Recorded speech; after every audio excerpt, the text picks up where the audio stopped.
यार गुजर भाई भी तो वही है ना, हमारे भाई है ना, हमें कोई गिला नहीं ना। हम आज कहते हैं कि उनका भी कैंडिडेट, हम उसको सपोर्ट करेंगे, क्यों नहीं करें। मैं बहुत जल्दी इस पार्टी में ज्वाइन करने वाला हूँ, for your kind information.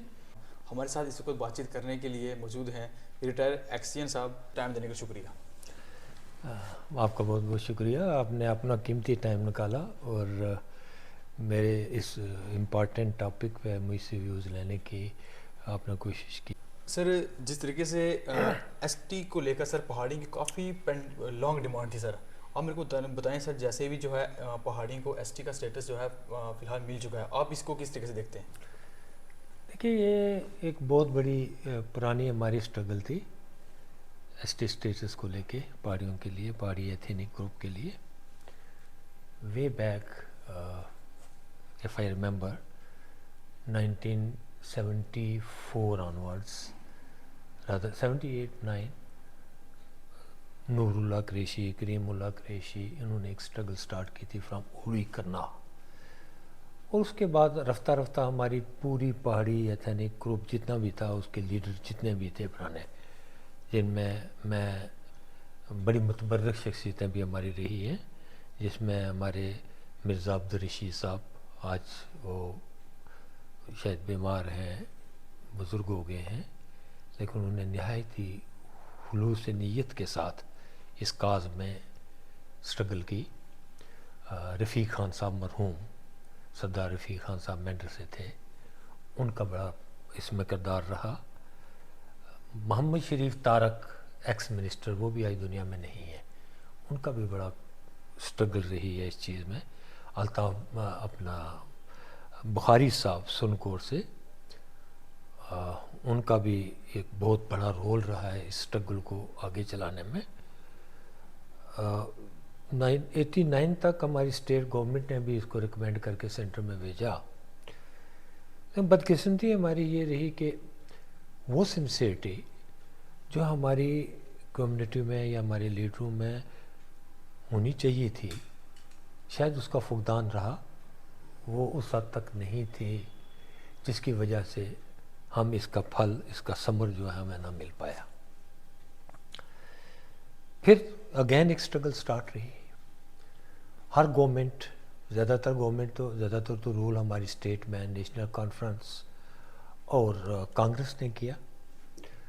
Her election के टाइम में, जब इलेक्शन होता था, तो ये पार्टियां पहाड़ी लोगों को आके एक लॉलीपॉप सा दे देती थी कि जी आप हमें वोट दीजिए, हम आपका जो एसटी स्टेटस का फाइल है या जो आपका वो डिमांड है उसको हम पावर में आके पूरा करेंगे। पर जो ही जब ये पावर में आते थे तो उसको भूल जाते थे, पीछे छोड़ देते थे। देना चाहते तो सेंटर में कांग्रेस की गवर्नमेंट थी और स्टेट में नेशनल कॉन्फ्रेंस की गवर्नमेंट थी। सिंसियरिटी प्रिवेल करती, ये ज़रूर दे पाते हमें, लेकिन ये सिंसियर नहीं थे हमको देने में। इनकी सिंसियरिटी हमारे साथ नहीं थी, ना ही नेशनल कॉन्फ्रेंस की थी, ना ही कांग्रेस पार्टी की थी। सो मैं कि 2000 के बाद पीडीपी की गवर्नमेंट आई।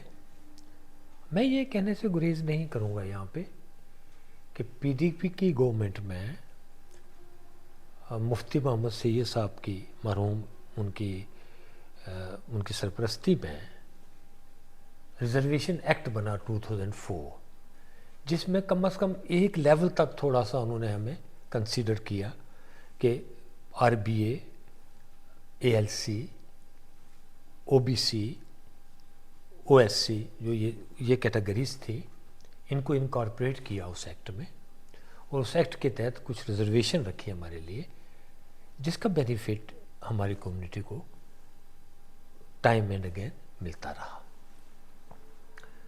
लेकिन जो हमारी बेसिक डिमांड थी, जिससे हम अपने ही भाइयों से कम 50 साल पीछे चले गए, उस बेसिक डिमांड को हमारे किसी भी गवर्नमेंट ने पूरा करने के लिए कोई सही सिंसियरिटी के साथ कोई स्ट्रगल नहीं की। ये सच्ची बात है। आज कोई जो मर्जी बोलता रहे, दावे लेते हैं, ये करते हैं, वो करते हैं, ये एक मुनाफिकाना चाल है इन लीडरों की। इन्होंने सिंसियरिटी के साथ हमारे काज को परस्यू नहीं किया। स्टार्टिंग में किस किस लीडर की स्ट्रगल थी एसटी को अचीव करने के लिए? मैंने अर्ज़ की पहले ही आपको, और मैं अब दोबारा अर्ज़ कर देता हूँ कि करीमुल्ला रहीमुल्ला कुरैशी ये श्रीनगर बारामूला साइड के थे, उन्होंने इस काज को उठाया। उसके साथ साथ आस्ता आस्ता लोग शामिल होते गए, जिसमें मिर्ज़ा अब्दुल रशीद साहब हमारे वेटर्न लीडर हैं पहाड़ियों के, वो आज अलील हैं, लेकिन उनका रोल हम नहीं भूल सकते। जनाब मोहम्मद शरीफ तारक साहब मरहूम एक्स मिनिस्टर थे, उनका रोल है। जनाब सरदार मोहम्मद रफ़ीक ख़ान मेंढर से, रफ़ीक हुसैन खान मेंढर से हैं, उनका रोल है। जनाब बुखारी साहब सुरनकोट से हैं, उनका रोल है। मीर साहब पुंछ से हैं, उनका रोल है। इसमें हमारे एडवोकेट मुर्तज़ा ख़ान साहब हैं मेंढर से, XMLC, उन्होंने बड़ा करीबी किरदार अदा किया है इसमें, इस स्ट्रगल में हमारे साथ हर स्टेज पे।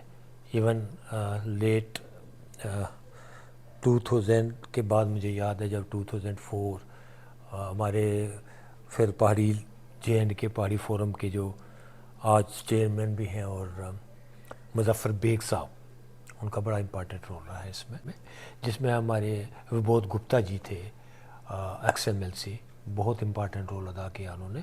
उसके बाद हमारे रविंद्र रैना जी हैं जो स्टेट प्रेसिडेंट है बीजेपी के, बेसिकली वो हमारे पहाड़ी हैं, हमारी शान है वो, तो उनका रोल था। इन सब लोगों ने मिल के हमारी सेंटर की गवर्नमेंट को, जनाब मोहतरम लीडरशिप को, जनाब मोहतरम मोदी साहब प्राइम मिनिस्टर ऑफ इंडिया, और जनाब मोहतरम अमित शाह साहब होम मिनिस्टर ऑफ इंडिया, इनको बेहतरीन तरीके से कन्विंस किया और हमारी रियल डिमांड्स जो थी वो उनके सामने रख के उनको रिकग्नाइज करवाए, जिसका सिला हमें 2022 में जब हमारे होम मंत्री यहाँ पर रजौरी तशरीफ़ लाए, flood of people was there, पहाड़ी लोग थे, कबीला थे, और उन्होंने हमारी सर्विसेज को रिकग्नाइज किया और हमारे साथ कमिटमेंट की, वादा किया कि हम पहाड़ियों को एसटी स्टेटस देंगे।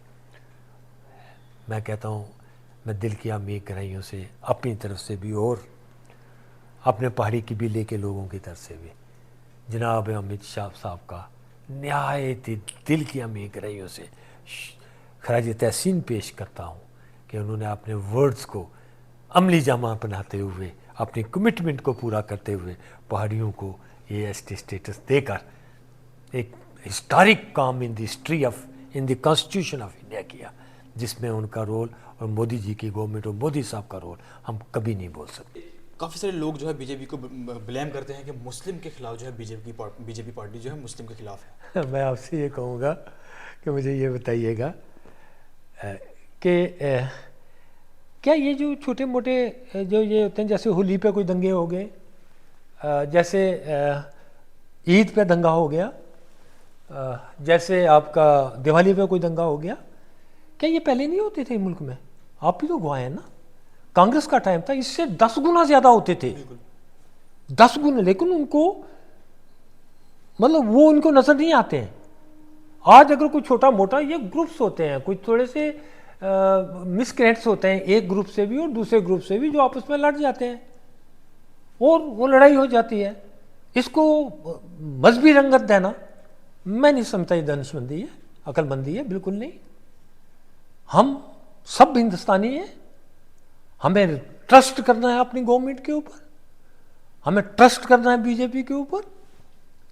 हम नस्लों दर नस्लों यहाँ पर चले आ रहे हैं, हम कोई माइग्रेंट्स नहीं है जी। हमारे फोर फादर्स इसी धरती के हैं, हमारी 10 नस्लें इसी धरती से हुई हैं, तो हम हिंदुस्तानी हैं बाई ब्लड, हम वी आर इंडियंस। हमें ट्रस्ट करना है इस गवर्नमेंट पे, सिंसियरिटी है इस गवर्नमेंट में। मैं तो ये कहूँगा जी, जितने ट्रांसपेरेंटी और सिंसियरिटी इस गवर्नमेंट में है, इसके रिजीम में है, मैंने अपनी लाइफ में ऐसी किसी और गवर्नमेंट में नहीं देखी है। कमिटमेंट, हालांकि कहा जाता है कि लीडर्स जो कमिटमेंट करते हैं वो पूरी नहीं करते, कहा जाता है ना, लीडर झूठ बोलने में माहिर होता है, लेकिन to my surprise, strange that ये वो पार्टी है जिनकी जो लफ्ज़ निकलता है, कमिटेड लोग हैं, ये कमिटमेंट पूरी करते हैं। मैं खराज तहसीन पेश करता हूँ इस पार्टी को, इनके लीडरों को, खास करके जनाब अमित शाह साहब को, होम मंत्री हमारे जो है, हमारी शान है वो, वो ख़ास करके जनाब नरेंद्र मोदी जी जो हमारी शान है, हमारे प्राइम मिनिस्टर हैं हिंदुस्तान के, आज वैसी पॉपुलरिटी शायद किसी और में नहीं है। तो मेरा ख्याल है ये लोग जो ये बातें उठाते हैं, आप अवैसी की बात करते हैं, अवैसी को ले लीजिए, वो भी तो अपनी पॉलिटिकल दिस सस्टेनेबिलिटी के लिए ही तो कर रहे हैं ना, बाकी तो कुछ नहीं है ना। पॉलिटिकल रिजीम को स्टैंड करने में बस वही करता रहता है, 4 स्पीचें यहाँ दे दी, 4 स्पीचें पार्लियामेंट में दे दी, और उसके बाद वो क्या करते हैं। वो डिस्ट्रिक्ट रजौरी पुंछ या जो हमारी कॉन्स्टिट्यूंसी में बनी है अनंतनाग को लेकर कौन सा सर कैंडिडेट है जो हमारी डिस्ट्रिक्ट रजौरी और पुंछ में जो आने वाला? बेहतर ये होगा कि हमारे लोग जो बीजेपी के जो भी कैंडिडेट हमारे सामने आएगा हमारी इस कॉन्स्टिट्यूंसी से, जिसमें हम एक्सपेक्ट करते हैं रविंद्र रैना जी से, हम रविंद्र रैना जी को अगर ये टिकट देते हैं, हम होल हार्टली उनके साथ हैं, कोई गिला हमें नहीं होगा, बिल्कुल सीसा पलाई दीवार की तरह हम रविंद्र रैना जी की मदद करेंगे, उनके साथ रहेंगे। मलिक इकबाल को लाते हैं, हमें कोई गिला नहीं है, वो भी हमारा लीडर है। चौधरी तालुब को लाते हैं, हमें कोई गिला नहीं है, वो भी हमारा लीडर है, हम उसके साथ भी खड़े हैं। गर्ज मेरा ये कहने का है कि बीजेपी अपनी पार्टी से जो भी बंदा लाएंगे हम उसको सपोर्ट करेंगे, हम उसको वोट करेंगे, हम उसके लिए जान की बाजी तक लगा देंगे। हमें बाकी पार्टियों ने दिया क्या है? पार्टी तो यही है जिसने कुछ हमें अनायत किया है, बाकी लोग हैं क्या, उन्हें क्या किया हमारे लिए? मुझे याद है कि पिछले 2 साल पहले फारूक अब्दुल्ला ने कहा था कि मैं पहाड़ियों को अगर मैं एसटी स्टेटस दे देता तो मैं गुजरों भाइयों को क्या करता। यार गुजर भाई भी तो वही है ना, हमारे भाई है ना, हमें कोई गिला नहीं ना। हम आज कहते हैं कि उनका भी कैंडिडेट हम उसको सपोर्ट करेंगे, क्यों नहीं करेंगे यार, हमारे भाई हैं, उन्हें अपना हक मिला, हमें भी अपना हक मिला, हम बराबर, हम एक घर में रहने वाले हैं यार, एक थाली में खाने वाले हैं, हम क्यों अपने आपस में एक दूसरे में बट जाएं, तकसीम हो जाए। वो हमारे भाई हैं, हमें उनसे कोई गिला नहीं, कोई नाराजगी नहीं। सर सोशल के हवाले से हमारे पास एक इन्फॉर्मेशन आई थी कि गुलाम नबी आज़ाद को जो है बीजेपी गवर्नमेंट जो है इसको सपोर्ट कर रही है, और रजौरी पुंछ अनंतनाग के अंदर जो है एमपी का जो लोकसभा का जो इलेक्शन होने वाला 2024 में जो कुछ मंथ के बाद इलेक्शन होगा, उसमें जो है गुलाम नबी आज़ाद को जो है वहाँ पे कैंडिडेट किया जाएगा। हाँ, ये कंसर्न्स कुछ सामने आए हैं थ्रू मीडिया, क्योंकि आजकल मीडिया बड़ा वाइब्रेंट है। तो आपने एक कहावत सुनी होगी कि एक हम हंडू कहते हैं उसको, और बकरा कहते हैं उसको, कुर्बानी के लिए बड़ा बचपन से पाला जाता है, खिलाया पिलाया जाता है, तैयार किया जाता है, और ईद के दिन उसकी कुर्बानी लगाई जाती है। मेरी गुजारिश ये होगी इस बीजेपी पार्टी से, ये हमारी पार्टी है, हमारे लोगों की पार्टी है, हमारे ज़हीन तरीन लीडरों की पार्टी है, ज़हीन तरीन, कंट्री में इनका कोई मुकाबला नहीं है, कि एक ऐसा शख्स या कोई ऐसा आदमी हमें मत ठोंसें कि जिसका पास्ट ब्लैक रहा हो, अच्छा नहीं रहा हो हमारी कम्युनिटी की खातिर। जिस शख्सियत की आप बात करते हैं, मतबर्रक हैं वो हमारे लिए, बड़े लीडर हैं, लेकिन उन्होंने हर स्टेज पे हमेशा हमारे पार्टी काज को डैमेज किया है, नुकसान दिया है। वो एक्सेप्टेबल नहीं है हमारे लोगों में, लोग उनको पसंद नहीं करते। तो मेरी गुजारिश ये हो रही होगी कि हमें ऐसा बलि का बकरा ना बनाए, ऐसे लोगों के हाथों हमें ज़बा ना करवाए। हम कमिटेड हैं, हम बीजेपी के साथ कमिटेड हैं, हम बीजेपी को वोट देना चाहते हैं। ये मेरी गुजारिश होती है आपके मीडिया के थ्रू, आपके लोगों के थ्रू मैं कन्वे करना चाहता हूँ ये मैसेज हमारी अजीम लीडरशिप को, जो सेंटर में बैठी हुई है, नहायत मुतबर्रक और इंटेलिजेंट लीडर जो हमारी हिस्ट्री में, इंडियन हिस्ट्री में आज तक पैदा किए हैं, जनाब अमित शाह जी और मोदी जी, के ऐसी शख्सियत को हमारे ऊपर मत लाएं जो हमें ज़बा करने के बगैर कुछ भी नहीं हम उससे तो कर रखते। हमारी इससे इतनी ख्वाहिश। सर आपने as a action district Rajouri के अंदर काफ़ी सारा काम भी किया है, काफ़ी सारे लोग जो है आपकी सपोर्ट भी करते हैं, क्या सर आने वाले टाइम में क्या आप बीजेपी का दामन थामने वाले हैं? मैं आपको ये यकीन के साथ कहता हूँ और विद ऑथेंटिक वर्ड्स कहता हूँ, हमारी एक ही कंडीशन थी कि जिस तरह बुखारी साहब सुप्रीम कोर्ट से थे, वो कहते थे कि भाई मुझे हमें पार्टी स्टेटस मिले तो मैं बीजेपी ज्वाइन करूँगा। मेरी भी यही एक कंडीशन थी कि हमारी कम्युनिटी को, हमारे एथनिक ग्रुप को, पहाड़ी एथनिक ग्रुप को एसटी स्टेटस मिले, वो मिल गया। मैं कमिटेड हूँ इस पार्टी के साथ। अब मैं बहुत जल्दी इस पार्टी में ज्वाइन करने वाला हूँ। For your kind information, Eid के बाद मैंने फैसला कर लिया है कि मैं एक वर्कर की हैसियत से मोदी जी की और अमित शाह जी की पार्टी में शामिल होऊंगा और एक वर्कर की हैसियत से वहाँ काम करूँगा। मेरा एक ये दिल की ख्वाहिश है मेरी, क्योंकि ये कमिटेड लोग हैं और इनके साथ काम करने में मुझे मज़ा आएगा। बहुत अच्छे लोग हैं ये। सर, जितने भी पहाड़ी आपको देख रहे हैं, चाहे एसटी, चाहे चौधरी हों, चाहे पहाड़ी हों, आपका सर उन लोगों के लिए क्या मैसेज रहेगा एंड पे? मेरा मैसेज ये है कि चौधरी बरादरी जो है हमारे भाई हैं, उनका हिस्सा ना कटा ना हमें मिला, और अल्लाह उनको तौफीक दे खाने के लिए माल। जितने भी पहाड़ी आपको देख रहे हैं, चाहे एसटी, चाहे चौधरी हों, चाहे पहाड़ी हों, आपका सर उन लोगों के लिए क्या मैसेज रहेगा एंड पे? मेरा मैसेज ये है कि चौधरी बरादरी जो है हमारे भाई हैं, उनका हिस्सा ना कटा ना हमें मिला, और अल्लाह उनको तौफीक दे खाने के लिए, मालिक तौफीक दे उनको खाने के लिए।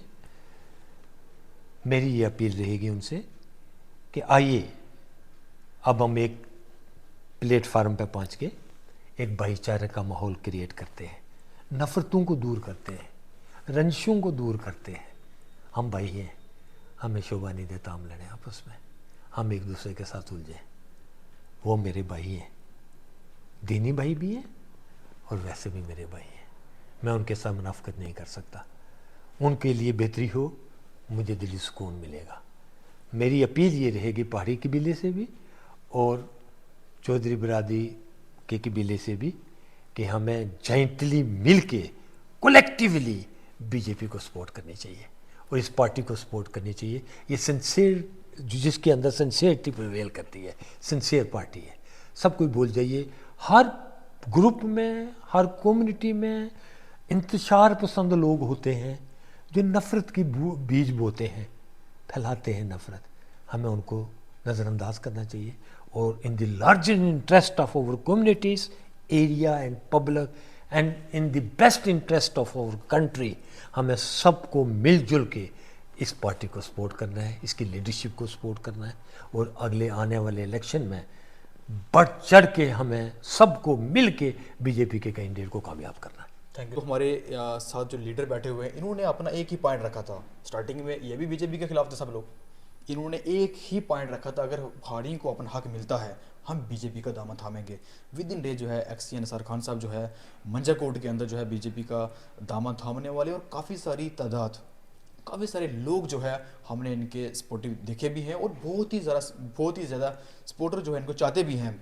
एक्स निसार खान साहब जो है अपकमिंग इलेक्शन में किसी न किसी, जैसे ही इनकी पार्टी फैसला करेगी, जो है ये अपना फेस लेकर के सामने आए।